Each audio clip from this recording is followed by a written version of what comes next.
नमस्कार दोस्तों। अभी फ़िलहाल के कुछ दिनों में आपने स्वामी नित्यानंद और कैलासा के बारे में तो ज़रूर सुना होगा। तो कौन है स्वामी नित्यानंद और क्या है इसके द्वारा बनाई गई सो कॉल्ड कंट्री कैलासा, और जानते हैं कि एक रेपिस्ट बाबा ने कैसे एक देश का निर्माण किया। स्वामी नित्यानंद, जो अपने आप को गॉडमैन कहता है, इसका जन्म सन 1978 ईस्वी में तमिलनाडु में हुआ था। इसने दावा किया कि वह सिर्फ 12 साल की उम्र में दिव्य शक्ति प्राप्त कर चुका था। इसने अपना पहला आश्रम ध्यानपीठ नाम से बेंगलोर में स्टार्ट किया सन 2003 में। हिंदू धर्म का प्रचार प्रसार करने के कारण इंडिया में इसके काफ़ी सारे फॉलोअर्स हैं। अब बात करते हैं कि अभी ये इतना चर्चा में क्यों है। ये जानने से पहले इसकी हिस्ट्री जान लेते हैं।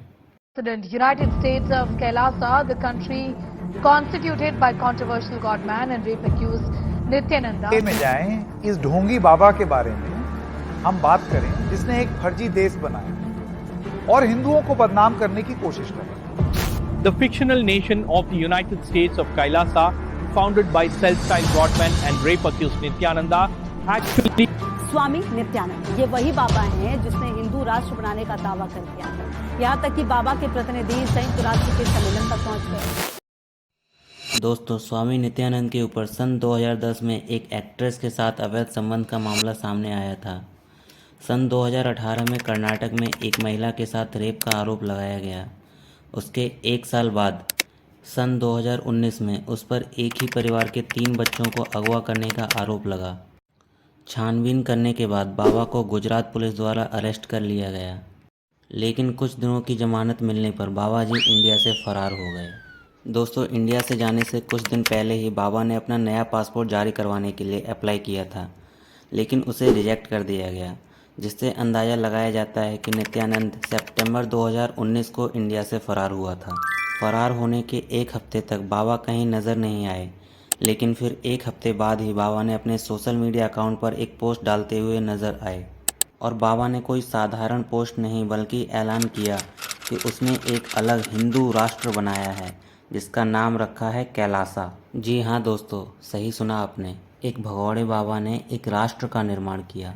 तो चलिए जान लेते हैं इस भगौड़े बाबा के द्वारा बनाया गया देश कैलासा के बारे में। दरअसल दोस्तों, इंडिया से भागने के बाद बाबा ने दक्षिण अमेरिका के इक्वाडोर के पास एक आइलैंड खरीद लिया और वहीं बसाया इसने अपना देश कैलासा। अब सचमुच का बसाया या सिर्फ इसकी ही मुँहज़बानी चल रही है, इसकी अभी किसी को जानकारी नहीं मिली है। दोस्तों, कैलासा के बारे में बताने से पहले मैं आपको बता दूं कि यहाँ जो भी मैं बताने जा रहा हूँ वो सब बाबा के सोशल मीडिया अकाउंट्स और कैलासा की वेबसाइट को देखकर मिलती है।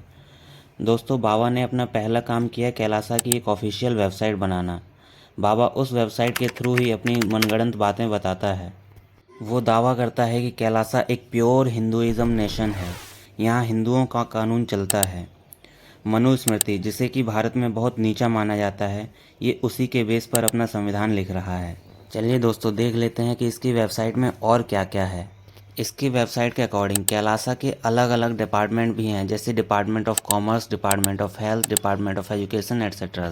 कैलासा का अपना खुद का संविधान है, जिसे वह साम्राज्य लक्ष्मी पीठिका बोलता है, जो कि टोटली मनुस्मृति पर आधारित है। उसने कैलासा का राष्ट्रीय ध्वज, राष्ट्रीय गीत भी लॉन्च किया है। उसने कैलासा के नाम से खुद की मुद्रा भी लॉन्च की है, जिसे वह कैलासियन डॉलर बोलता है। और दोस्तों, सबसे ज़रूरी बात, वह अपने वेबसाइट पर इंडिया में हुए हिंदुओं पर अत्याचार के बारे में बताता है और दिखाना चाहता है कि देखो इंडिया में हिंदू धर्म कितने संकट में है। वह दावा करता है कि कैलासा एक पीसफुल और सॉवेरन नेशन है। उसने अपना खुद का बैंक, जिसे वो रिज़र्व बैंक ऑफ कैलासा बोलता है, बनाया है। और दोस्तों, अभी हाल ही में वो कैलासा का ई-सिटीज़नशिप भी दे रहा है। दोस्तों, मज़े की बात तो ये है कि वह यह सब कुछ दावा तो कर रहा है, लेकिन बता नहीं रहा है कि एक्चुअल में वह यह प्लेस है कहाँ। उसकी वेबसाइट पर कैलासा तक पहुँचने के लिए ना कोई मैप दिया है, ना कोई जानकारी दी है जिससे पता चल सके कि एक्चुअल में कैलासा कहाँ है। बस लोग ही अपना अंदाज़ा लगाए जा रहे हैं कि वह इक्वाडोर के किसी आइलैंड पर ही होगा। तो दोस्तों, आपको क्या लगता है कि ये सब बाबा जो बताया जा रहा है वो सब सच है या सिर्फ एक मनगढ़ंत कहानी?